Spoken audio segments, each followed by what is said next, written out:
Welcome to Donmar TV News Channel. Grabe guys, meron po tayong magandang balita tungkol kay BBM at Inday Sara Duterte. Okay, una, itong kay BBM, si BBM at si Joe Biden ay nagkausap na sa telepono. Okay? At itong si BBM, in-invite niya itong si Joe Biden sa inauguration niya. Okay, so itatalakay natin yan. Papakita natin yung video na yan. Ito namang si Duterte, Pangulong Duterte, paiimbestigahan niya ang eleksyon. Paiimbestigahan niya ang COMELEC. Okay? So itatalakay natin yan. Pakita nating video na yan. At ito namang si Inday Sara Duterte. Okay? Si Inday Sara Duterte ay inilagay ni BBM sa Department of Education at nagpapasalamat itong si Inday Sara kay Bongbong Marcos. Okay? Itatalakay natin yung tatlong balita na yan. Pero bago ang lahat guys, mag-like and share this video para kakalat ito sa mga BBM supporters at sa friends and families natin dito sa YouTube. Okay? Like na guys, like and share this video. Tapos na? And don't forget guys, subscribe na rin sa Donmar TV. Subscribe to Donmar TV and hit the notification bell para updated kayo lagi sa mga balitang update ni BBM at Inday Sara. Okay? Okay. Let's start with this good news with Bongbong Marcos. Okay? Itong si Joe Biden at si Bongbong Marcos nagkausap na nga sa telepono. At ang kanilang pinag-usapan ay talagang positive yung kanilang pinag-usapan. Panoorin natin itong video na nagkausap na sa dalawa. Okay? At itong si Bongbong Marcos, he invited Joe Biden pag ma-proclaim na siya na as president sa Pilipinas, in-invite niya si Joe Biden sa kanyang inauguration. Okay? So panoorin natin itong video. Nagkausap sa telepono sina United States President Joe Biden at presumptive President Ferdinand Bongbong Marcos Jr. Sa pahayag ng White House, nakausap ni President Biden si Marcos Jr. upang batiin siya sa napipinto niyang pagkapanalo sa eleksyon. Binigyan din ni Biden ang kahandaan ng kanyang bansa sa patuloy na pagpapalakas ng relasyon nito sa Pilipinas, kasama na rito ang ukol sa paglaban sa COVID-19, pagresolba sa climate crisis, pagpapaunlad ng ekonomiya at pagrespeto sa karapatang pantao. Kinumpirma ng kampo ni Marcos Jr. ang pakikipag-usap ng US President kay BBM bandang alas 9 ng umaga kanina. Tiniyak ng presumptive President kay Biden ang patuloy na pagturing ng Pilipinas sa Estados Unidos bilang kaibigan at kaalyado. Ayon pa kay Marcos, inimbitahan niya si President Biden sa kanyang inaugurasyon sa June 30. Una na ring nagpaabot ng pagbati si US State Department Secretary Antony Blinken kay Marcos Jr. at umaasa sa pagpapalakas pa ng alyansa sa pagitan ng Pilipinas at Amerika. Nel Maribuhok. So ayan na nga guys, it's a good move na itong si Joe Biden at si Bongbong Marcos ay nagkausap na. Tapos ininbitahan pa itong si Joe Biden sa inauguration ni Bongbong Marcos. Okay? So talagang masaya itong balita ito at para rin naman ito sa ating bayan na meron tayong alyansa sa bansang Amerika. Okay? So itong pangalawang balita natin ay itong si Pangulong Duterte. Kahit na anak niya itong si Inday Sara, no, na tandem kay Bongbong Marcos, still paiimbestigahan niya ang COMELEC. Kahit anak niya yan. Para naman yan sa mga taong nagrereklamo, especially sa mga supporters ni Leni Robredo, para may transparency. Okay? Paiimbestigahan ang COMELEC ni Duterte para fair. Pero ayon kay Duterte, hindi siya naniniwala na merong gayaan sa COMELEC. Okay? So panoorin natin itong video na ito. President Rodrigo Duterte said he believes there is no cheating in the conduct of the 2022 national and local elections. This is amid the canvassing of votes in which presidential candidate Bongbong Marcos Jr. is the front-runner. However, to disabuse the minds of those making allegations that there is irregularity, he encourages the Commission on Elections to investigate it. Ito namang yung may glitch o sabi nila na mga sira na hindi nagbasa ng vote. I hope that COMELEC would also find time to investigate, just to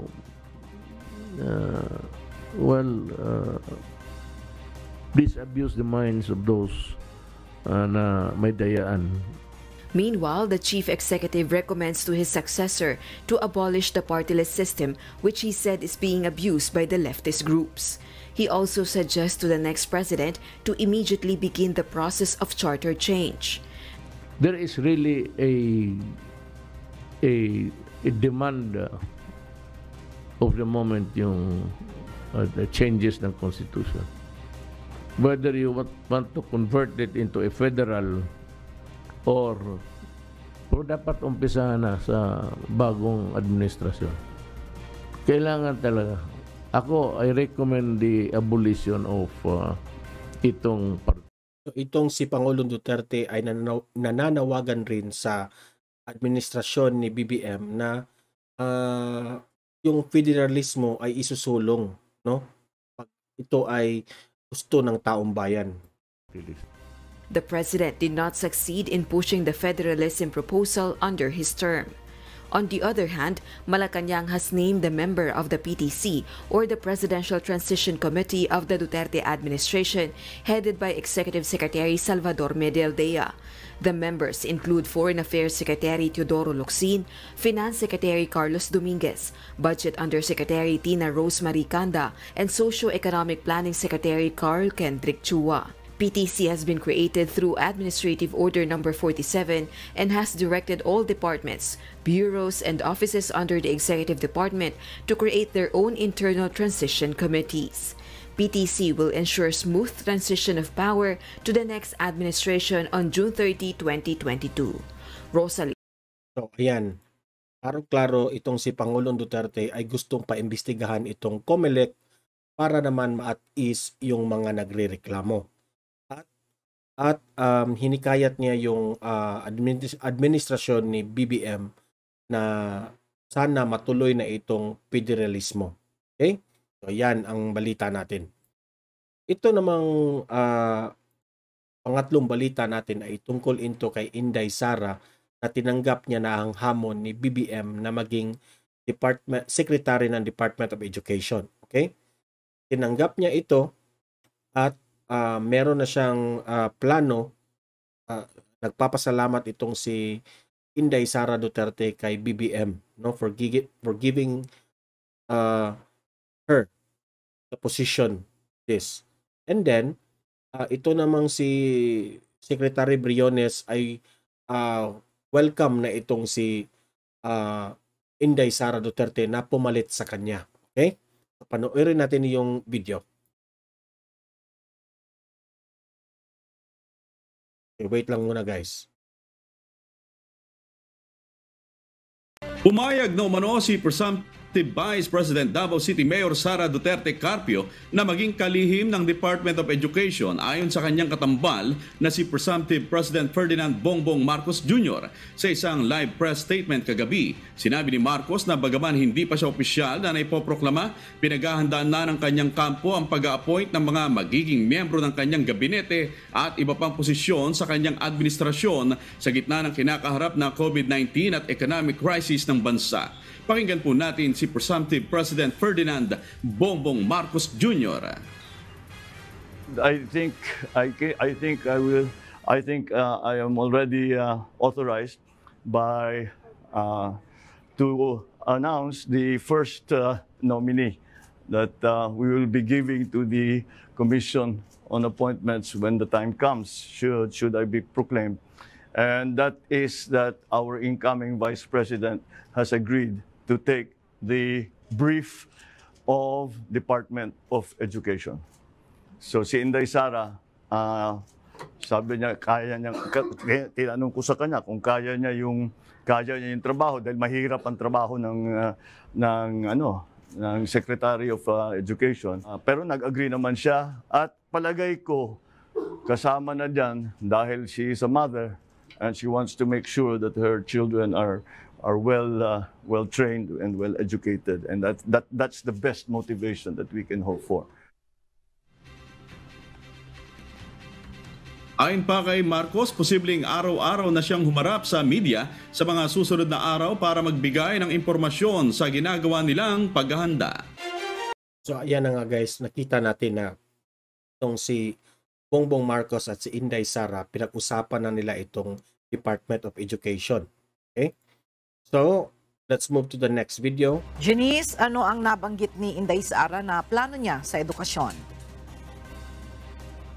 Ito na yung plano ni Inday Sara sa if siya na ang formally lagay sa Department of Education. Sa isang statement na inilabas kanina ni Presumptive Vice President Sara Duterte, sinabi nito na napagdesisyonan nila ni Presumptive President Bongbong Marcos na siya ang tututok sa kagawaran ng edukasyon. Nangako ito na sa kanyang pamumuno sa DepEd ay uhubog siya ng mga estudyante na magiging mabubuting mamamayan na nagmamahal sa bayan at magiging ehemplo ng kapayapaan at kaayusan sa bawat komunidad. Samantala, malugod naman na tinanggap ni Education Secretary Leonor Briones ang inaasahang paninilbihan sa kagawaran ni Sara Duterte.